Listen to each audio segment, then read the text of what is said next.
On June 6, 2026, New Delhi's streets looked dystopian. Thousands of young people, hiding behind crude, oversized insect masks, swarmed the capital. They converged on Jantar Mantar, India's historic protest hub, turning the iconic grounds into a sea of agitated arthropods. Their immediate target was Education Minister Dharmendra Pradhan. The protesters demanded his resignation following massive leaks and cancellations of high-stakes medical exams. This bizarre dress code stemmed from a courtroom remark by Chief Justice Surya Kant. Discussing academic integrity, he allegedly compared fake degree holders to cockroaches. This racing bar chart illustrates the youth response. Instead of getting defensive, students reclaimed the judicial insult and launched the satirical Cockroach Janta Party online. Within days, this account surpassed the combined Instagram followings of the ruling BJP and the Congress Party.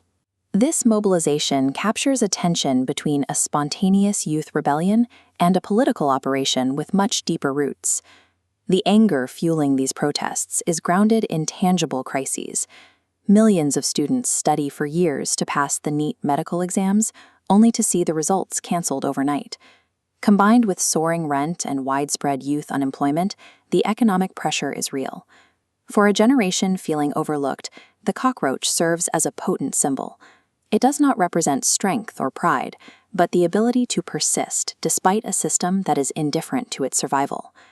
That sentiment shifted from digital humor to physical protest when the movement's founder, Ajeeb flew from Boston to organize the demonstration in Delhi. Dibke introduced a 5-point manifesto that goes beyond educational reform. It demands punitive action against structural institutions, specifically calling for the arrest of the chief election commissioner over unsubstantiated claims of vote deletion. While the students' frustration is authentic, the transition from broad grievances to specific structural targets indicates a shift from raw anger toward a calculated political strategy. Political analysts have raised questions about astroturfing, the practice of masking the true sponsors of a message to make it look like a spontaneous, grassroots movement. Dibke's background reveals he is more than an ordinary student. He is a seasoned digital strategist who previously orchestrated meme warfare and social media campaigns for the Aam Aadmi Party. This map tracks the movement's network. Analysis of the CJP's digital footprint shows its primary handles and website infrastructure operating heavily through US-based servers. Citing a threat to national security, the Indian government moved to completely block the party's account on X inside the country.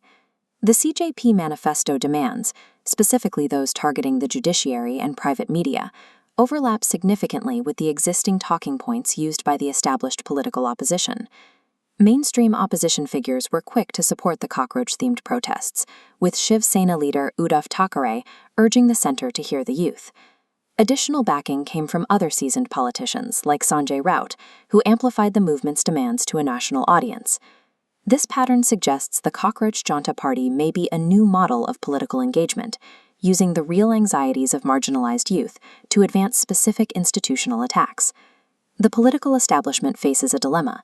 If they ignore a meme-driven movement, they cede control of the digital narrative to an unidentifiable swarm. This feedback loop diagram demonstrates how censorship can backfire. By blocking the CJP on X, the government inadvertently validated the narrative of oppression, leading to an increased following on other platforms. Irony makes the traditional political counterattacks ineffective. Politicians cannot easily dismantle a movement that refuses to take itself seriously. You cannot logically debate a person wearing a cockroach mask. Deciding whether the movement is an organic uprising or a manufactured operation is likely beside the point. The dual tragedy is that the establishment remains vulnerable to a generation that has lost respect for its authority, while the genuine anxieties of those students are being used as a tool for partisan warfare. The cockroach has officially entered the political machine, demonstrating exactly how digital subversion can bypass traditional institutional defenses.